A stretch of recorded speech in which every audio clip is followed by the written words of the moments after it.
Hi friends, आज हम समाजशास्त्र के एक बहुत ही इंपॉर्टेंट टॉपिक का नाम है कर्म का सिद्धांत, जिसे अंग्रेजी में डॉक्ट्राइन ऑफ कर्मा कहते हैं। इसके बारे में काफी डिटेल से चर्चा करेंगे। आप हमारे साथ बने रहिए ताकि आपको इसके बारे में जानकारी प्राप्त हो सके। तो शुरुआत करते हैं आज का टॉपिक है कर्म का सिद्धांत।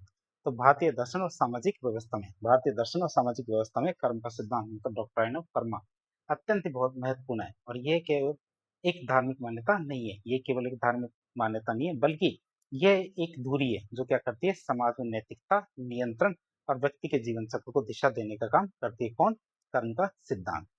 अब हम देखेंगे कर्म का मूल अर्थ और चेतना की बात करें, मतलब इंटेंट के महत्व की बात करें।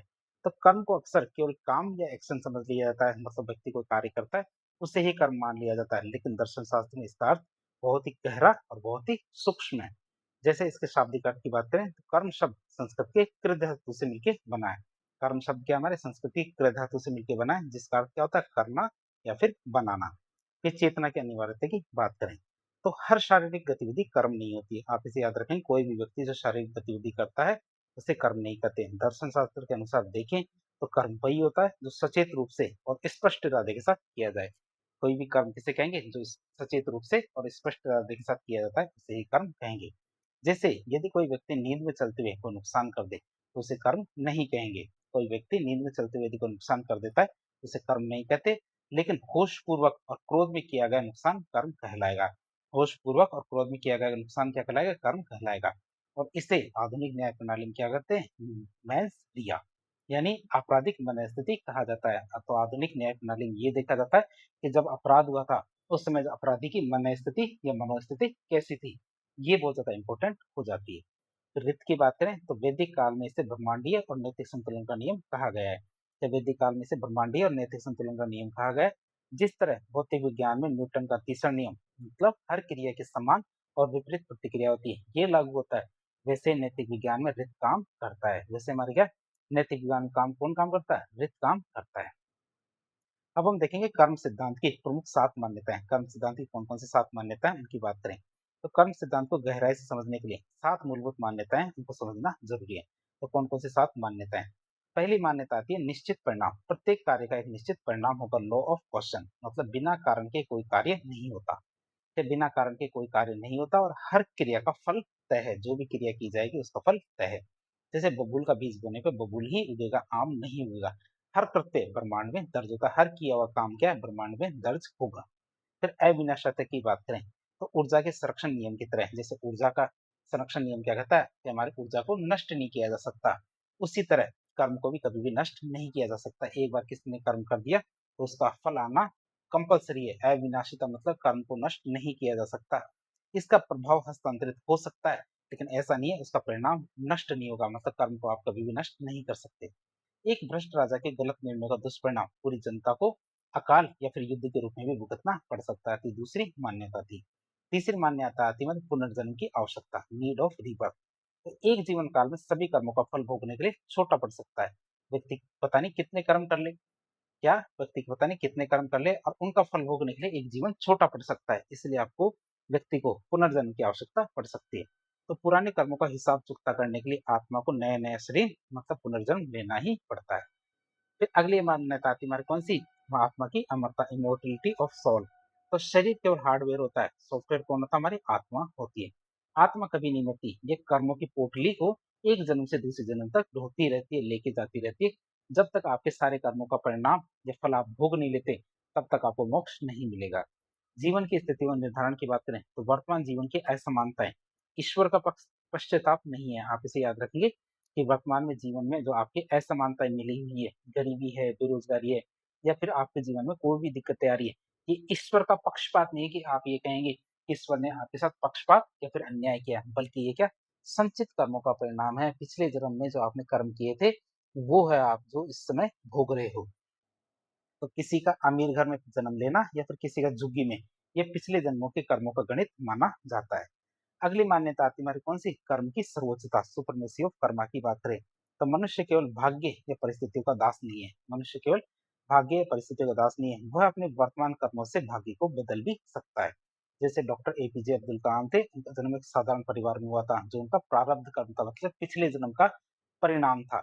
लेकिन अपने श्रेष्ठ कर्मों से उन्होंने अपना भाग्य खुद लिखा। फिर कर्म विपाक की बात करें कॉस्मिक साइकिल की, तो ब्रह्मांड का एक कभी ना खत्म होने वाला चक्र है। ठीक है, ब्रह्मांड का एक कभी ना खत्म होने वाला चक्र कौन सा? कर्म विपाक। तो ब्रह्मांड नष्ट मतलब प्रलय होने के बाद भी कर्म बीज के रूप में बचे रहते हैं। यदि ब्रह्मांड नष्ट हो जाएगा तो नष्ट होने के बाद भी कर्म है बीज के रूप में बचे रहेंगे, तो नई सृष्टि के निर्माण का आधार बनेंगे। जो क्या करेंगे? नई सृष्टि का आधार बनेंगे। तो हमने कर्म की जो 7 मान्यताएं थी उनके बारे में देख लिया। और वो कौन कौन सी थी? पहली निश्चित परिणाम, दूसरा अविनाशिता, तीसरा पुनर्जन्म की आवश्यकता, चौथा आत्मा की अमरता, पांचवा जीवन की स्थितियों का निर्धारण, छठा कर्म की सर्वोच्चता और सातवां कर्म विपाक। अब देखेंगे हम समाजशास्त्रीय दृष्टिकोण के बारे में कर्म के। तो समाजशास्त्रीय नजरिए से देखें, किसके? समाजशास्त्रीय नजरिए से देखें तो कर्म का सिद्धांत समाज में एक अदृश्य पुलिस की तरह काम करता है। कैसे? एक अदृश्य पुलिस की तरह काम करता है जो व्यक्ति को बुरे काम करने से रोकता है। क्यों? क्योंकि उसे बताते हैं कि इसका उसे फल भुगतना ही पड़ेगा। अच्छे काम करने के लिए प्रेरित करता है, जिससे समाज में संतुलन और शांति बनी रहती है। अब हम देखेंगे कर्मों का वैज्ञानिक विभाजन, क्लासिफिकेशन ऑफ कर्मा की बात करें तो कर्मों को मुख्य रूप से दो दृष्टिकोणों में बांटा जाता है। पहला तो उनके परिणामों के परिपक्व होने के आधार समय के आधार पे, और दूसरा हमारे दैनिक दिनचर्या और इरादों के आधार पे। तो पहला तो हमारे किस पे? परिणामों के परिपक्व होने के समय के आधार पे, और दूसरा हमारे दैनिक दिनचर्या और इरादों के आधार पे। पहला देखेंगे परिणामों के मैच्योरिटी या पकने के आधार पर देखें तो इसे आधुनिक युग में बैंक के खाते मॉडल से सबसे बेहतरीन तरीके से समझ सकते हैं। जो बैंक का खाता होता है उससे बेहतरीन तरीके से समझा जा सकता है, जो ये दिखाता है कि हमारे अतीत, वर्तमान और भविष्य के कर्म आपस में कैसे जुड़े होते हैं। जैसे पहला कर्म आता है हमारा कौन सा? संचित कर्म। पहला कर्म कौन सा था? संचित कर्म की बात करें तो ये क्या होता है? इसका दार्शनिक अर्थ क्या है कि पिछले अनगिनत जन्मों के कर्मों का वो भंडार, क्या? पिछले अनगिनत जन्मों के कर्मों का वो विशाल भंडार जो अभी फलीभूत नहीं हुआ है, मतलब जिनका फल अभी मिलना बाकी है। जो हमने पिछले जन्म में या पिछले बहुत सारे जन्मों के अंदर कर्म किए हैं, उनका कर्मों का विशाल भंडार है जिनका फल भोगना भी हमें बाकी है। तो एक तरह से क्या हो सकती है? बैंक की एफडी हो सकती है। बैंक खाते का मॉडल के अनुसार देखें तो बैंक की एफडी हो सकती है, फिक्स डिपॉजिट हो सकता है। तो बैंक में जमा की गई वो भारी रकम जिसे अभी तक निकाला या छुआ नहीं गया, वो वैसे वैसे पड़ी है। तो ये हमारा अदृश्य कर्म भंडार है जो भविष्य के कई जन्मों का आधार बनेगा। यदि इस जन्म में तुम इनको फल को नहीं भुगत पाओगे तो अगला जन्म फिर से तुम्हें लेना पड़ेगा। फिर बात करें प्रारब्ध कर्म की। क्या बात करें? प्रारब्ध कर्म की बात करें तो संचित कर्मों का वो हिस्सा जो पूरी तरह से पक चुका है।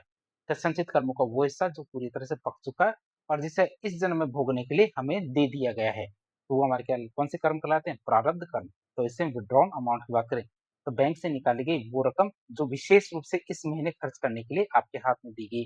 पूरी रकम नहीं दी गई, केवल इस महीने खर्च करने के लिए जो आपको राशि दी गई, एक तरह से वो प्रारब्ध कर्म होगी।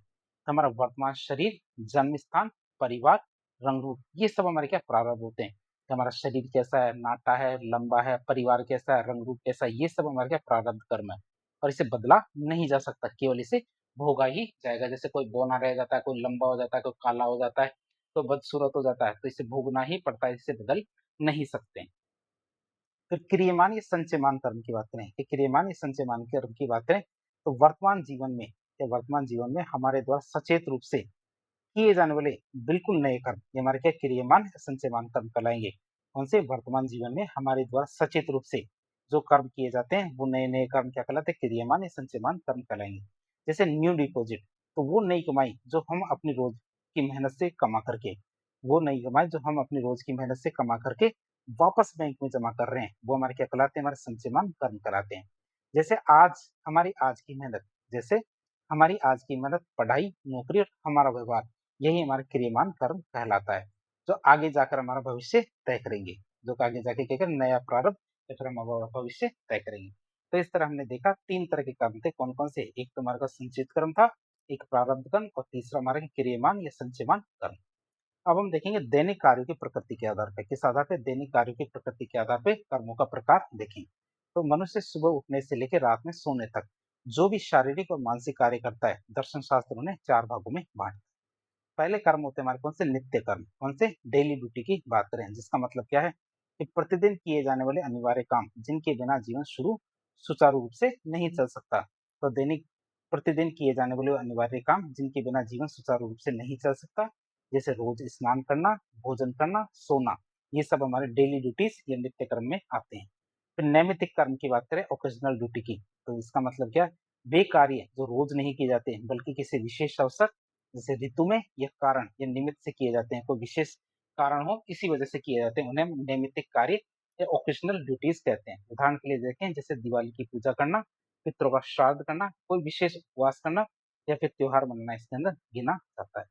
फिर काम में की बात करें, डिजायर ड्राइवन एक्शन की बात करें, जब कोई कार्य जब कोई कार्य किसी विशेष सांसारिक इच्छा या स्वार्थ की पूर्ति के लिए सचेत रूप से किया जाता है, या जब कोई कार्य किसी विशेष सांसारिक इच्छा या फिर स्वार्थ, जैसे धन, पद, यश, इनकी पूर्ति के लिए सचेत रूप से किया जाता है, तो उसे हम कहते हैं काम में कर्म। जैसे हमारे परीक्षा में टॉप करने के लिए की गई विशेष रूप से पूजा, ये व्यापार में लाभ कमाने के लिए किया गया कोई अनुष्ठान होता है, ये हमारे काम में कर्म कहलाता है।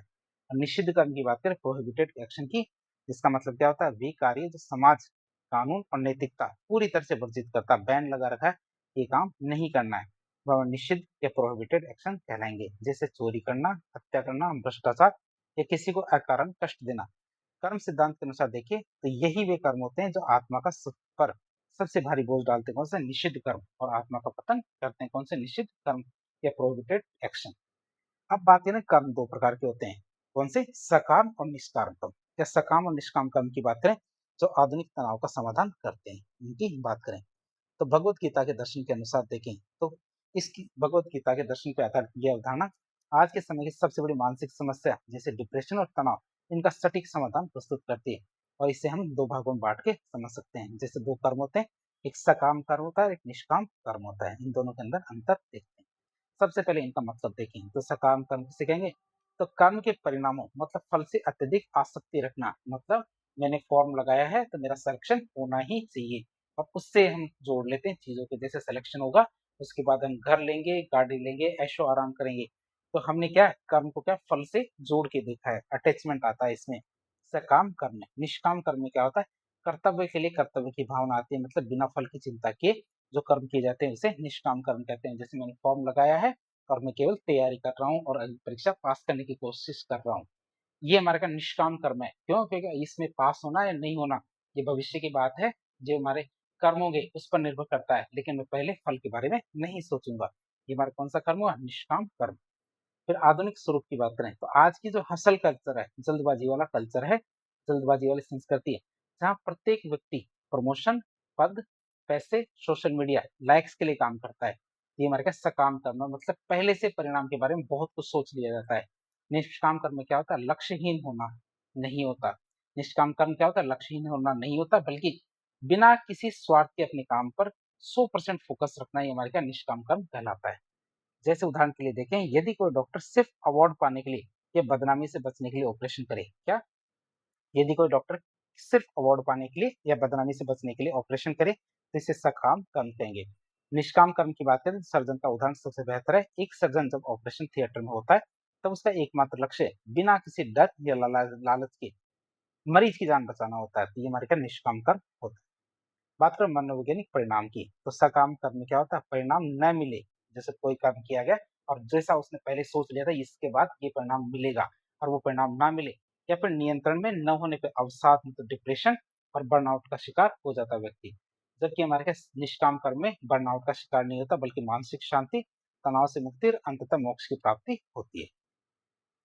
बात करेंगे हम कर्म के सिद्धांत की समाजशास्त्रीय आलोचना की। समाजशास्त्रीय आलोचना की बात करें, हालांकि कर्म का सिद्धांत मूल रूप से व्यक्ति को नैतिक और जिम्मेदार बनाने के लिए था, लेकिन समाजशास्त्र के दृष्टिकोण से सत्ताधारी और अभिजात्य वर्ग ने अपने स्वार्थ के लिए इसका जमकर दुरुपयोग किया है। और इसके प्रमुख शाह पहलू मतलब डार्क साइड कौन कौन से हैं, उनकी बात करें शोषण का वैधिकरण, जस्टिफाइंग एक्सप्लॉयटेशन की बात करें तो ऐतिहासिक रूप से समाज के जो ताकतवर वर्ग थे उन्होंने इस सिद्धांत का उपयोग सामाजिक असमानताओं जैसे चरम गरीबी और जाति व्यवस्था को सही ठहराने के लिए किया था। वंचित वर्गों को ये विश्वास दिलाया गया कि जो वंचित वर्ग थे उनको ये विश्वास दिलाया गया कि उनकी जो वर्तमान दुर्दशा है उनके पिछले जन्मों के पापों का फल है, जिससे वह इस शोषण को ईश्वरीय नियम मान के दर्जा पा लेते हैं, मतलब कि ईश्वर की कृपा है, इसी वजह से हमें क्या ये फल भोगना पड़ रहा है। तो वो है क्या, इसे सुधारने की कोशिश करने के बजाय क्या इनको भोगना शुरू कर देते हैं। फिर क्रांति के दमन की बात करें, सप्रेशन ऑफ रिवोल्ट, तो मार्क्सवादी विचारकों के अनुसार शोषक वर्ग ने कर्म सिद्धांत का उपयोग अफीम की तरह किया है। इसने शोषक वर्ग ने कर्म सिद्धांत का उपयोग किसकी तरह किया है, अफीम की तरह किया है। जब शोषित और पीड़ित वर्ग अपनी स्थिति को अपना प्रारब्ध और कर्म मान लेते हैं तो वह अवस्था के खिलाफ कभी विद्रोह नहीं कर सकते। वो क्या हमारे व्यवस्था के खिलाफ कभी भी विद्रोह नहीं कर सकते। क्यों? क्योंकि उन्होंने अपनी स्थिति को अपना प्रारब्ध या फिर कर्म मान लिया है। इसने मनोवैज्ञानिक रूप से सामाजिक सुधार और क्रांति की संभावना को ही कुचल दिया है। फिर विक्टिम ब्लेमिंग की बात करें, किसकी? विक्टिम ब्लेमिंग की बात करें, तो ये सिद्धांत कई बार घोर असंवेदनशीलता का रूप ले लेता है। ये हमारा सिद्धांत क्या करता है? कई बार घोर असंवेदनशीलता का रूप ले लेता है। यदि कोई महिला घरेलू हिंसा का शिकार है, कोई मासूम बच्चा कैंसर जैसी बीमारी से जूझ रहा है, तो उन्हें ये कहना कि ये तुम्हारे पिछले जन्म का कर्म है, ये पूरी तरह से गलत है। इसे विक्टिम ब्लेमिंग कहेंगे। परिणाम के रूप में देखें तो यह सोच समाज में मानवीय करुणा और सहानुभूति को समाप्त कर देती है। निष्कर्ष के रूप में देखें तो कर्म सिद्धांत का वास्तविक और पवित्र उद्देश्य व्यक्ति को खुद के कार्यों के प्रति सचेत और जिम्मेदार बनाना था, न कि दूसरों के दुखों पर न्यायाधीश मतलब जज बन के फैसला करने का अधिकार देना। अब हम देखेंगे कर्म बनाम भाग्यवाद, फ्री विल बनाम फैटलिज्म की बात करें। अक्सर लोग क्या कर्म सिद्धांत को भाग्यवाद समझने की भूल कर बैठते हैं। कर्म सिद्धांत को क्या भाग्यवाद मतलब आपके नसीब में क्या है, इसे प्रारब्ध कर्म कहेंगे, तो ऐसा मानने की भूल कर देते हैं और ये मान लेते हैं सब कुछ पहले से तय है। यदि दर्शन शास्त्र में इन दोनों के बीच एक बहुत ही स्पष्ट और बड़ा अंतर है, लेकिन क्या हमारे दर्शन शास्त्र में इन दोनों कॉन्सेप्ट के बीच में बहुत बड़ा और स्पष्ट अंतर है। बात करें इसकी, तो भाग्यवाद मनुष्य को परिस्थिति के आगे असहाय मानता है। भाग्यवाद क्या करता है? मनुष्य को परिस्थिति के आगे क्या असहाय मानता है, जबकि कर्म सिद्धांत उसे अपने भाग्य का निर्माता बनाता है। कर्म सिद्धांत क्या करता है? उसे अपना भाग्य का निर्माता बनाता है। और इसे ताश के पत्तों के बेहतरीन उदाहरण से समझ सकते हैं। किससे? ताश के पत्तों के बेहतरीन उदाहरण से समझा जा सकता है। कैसे? जैसे प्रारब्ध की बात करें, डेस्टिनी या कार्ड डाल्ट की बात करें, खेल की शुरुआत होती है आपके हाथ में जो पत्ते आते हैं। खेल की शुरुआत में जो आपके हाथ में पत्ते या कार्ड्स आते हैं, वे आपका प्रारब्ध है, वो आपका नसीब है कि आपको कौन से पत्ते मिले। और इन पत्तों पर आपका कोई नियंत्रण नहीं है। जैसे किस परिवार, किस आर्थिक स्थिति या किस रंग रूप में आपका जन्म होगा, इसमें आपका कोई भी हाथ नहीं है, आपका कोई भी नियंत्रण नहीं है। फिर आती है क्रियमान कर्म मतलब फ्री विल मतलब स्वतंत्र इच्छा। तो उन मिले हुए पत्तों के साथ बाजी कैसे खेलनी है, कौन सी चाल चलनी है, क्या रणनीति अपनानी है, ये पूरी तरह से आपकी स्वतंत्र इच्छा तो फ्री विल पर ही निर्भर करता है। बात करें खराब पत्ते मिलने के बावजूद भी, कोई व्यक्ति खराब पत्ते मिलने के बावजूद भी एक कुशल खिलाड़ी क्या करता है? अपनी चतुराई और मजबूत इच्छा शक्ति मतलब फ्री विल से वर्तमान क्रियमान कर्म की बाजी जीत सकता है। इस तरह के मनुष्य परिस्थितियों का दास और कठपुतली नहीं बनता, बल्कि उनका रचयिता भी बन जाता है। अब बात करें, एक सबसे बड़ा सवाल आता है, क्यों? क्योंकि जमाना किसका आ गया? एआई का, आर्टिफिशियल इंटेलिजेंस का। तो एआई और कर्म का दार्शनिक संकट देखें, तो आज के तकनीकी युग में विशेषकर जो आर्टिफिशियल युग चल रहा है, इसके तेजी से बढ़ते उपयोग की वजह से कर्म सिद्धांत के सामने एक अभूतपूर्व दार्शनिक और कानूनी चुनौती खड़ी हो गई है। क्या कानूनी चुनौती खड़ी हो गई है? ये भविष्य के समाजशास्त्र और न्यायशास्त्र की सबसे बड़ी बहस बनने वाली है। बात क्या है? समस्या क्या है? किसी भी क्रिया के कर्म बनने के लिए चेतना मतलब इंटेंट या सचेत इरादे का होना अनिवार्य है। ये तो सीधी सीधी बात है कि सबसे बड़ी समस्या ये है, कोई भी क्रिया कर्म तभी बन सकती है जब चेतना हो। लेकिन मशीनों में अपनी कोई चेतना या भावना नहीं होती। मशीनें भी कर्म करती है, लेकिन मशीनों में तो चेतना या भावना नहीं होती। सबसे बड़ा संकट मतलब डिलेमा क्या है? दार्शनिक संकट की बात करें, एक स्थिति समझते हैं। जैसे मान लीजिए सड़क पे चल रही एक सेल्फ ड्राइविंग कार है, एआई से आधारित सेल्फ ड्राइविंग कार है। कोई गलती से निर्णय लेती है और किसी का एक्सीडेंट या भीषण दुर्घटना कर देती है, जिसमें कई लोगों की जान चली जाती है। सवाल क्या उठता है? चूंकि मशीन के पास कोई सचेत इरादा मतलब मेंस रिया था ही नहीं, तो उस विनाश का कर्म दोष मतलब पाप की जिम्मेदारी किसके खाते में जाए? इस दुर्घटना के कर्म दोष को लेकर बहुत सारी संभावनाएं जटिलताएं उत्पन्न होती है। जैसे कि क्या मशीन को दोषी माना जाए? अब वो जो कार है मतलब मशीन है, एआई को दोषी माना जाए? ये संभव नहीं है। क्यों? क्योंकि उसमें चेतना और संवेदना दोनों ही नहीं है। दूसरा, क्या कोड लिखने वाले जो प्रोग्रामर है, एआई के कोड लिखने वाला जो प्रोग्रामर है, उसको दोषी माना जाए? परंतु उसे जानबूझकर दुर्घटना का तो कोड लिखा नहीं था। ये एआई का अपना खुद का मशीन लर्निंग का निर्णय था, तो उसने ऐसा निर्णय लिया। तो कोड लिखने वाले प्रोग्रामर की क्या गलती है? फिर या फिर क्या निर्माण करने वाली जो कंपनी है जैसे टेस्ला या गूगल है, जिसने उस कार का निर्माण किया है, उसकी गलती है? तो क्या किसी एक व्यक्ति का कर्म किसी कॉर्पोरेट इकाई पे थोपा जा सकता है? जैसे कार की गलती थी, लेकिन वो कार बनाने वाले की गलती कैसे हो सकती है? या फिर उस समाज की जिसने बिना पूर्ण सूक्ष्म मानकों के इस तकनीक को स्वीकार कर लिया? तो इस तरह के डिलेमा, इस तरह के जो हमारे विरोधाभास पैदा हो सकता है नए जमाने में। निष्कर्ष के रूप में देखें तो आधुनिक युग में जब एआई बिना किसी चेतना के लाखों लोगों की जिंदगी बदलने का फैसला ले रहा है, तो प्राचीन काल का यह कर्म सिद्धांत एक चौराहे पे खड़ा है, जहां इसे नैतिकता, न्याय और तकनीक के नए चश्मे से फिर से परिभाषित करने की जरूरत है। तो इस तरह के एक कर्म के सिद्धांत के टॉपिक को हमने काफ़ी डिटेल से देखने की कोशिश की। तो इस प्रकार के इन्फॉर्मेटिव वीडियो देखने के लिए हमारे चैनल से जुड़े। वीडियो यदि पसंद आता है तो वीडियो को लाइक करें, चैनल को सब्सक्राइब करें, अपने दोस्तों के साथ शेयर करें। धन्यवाद।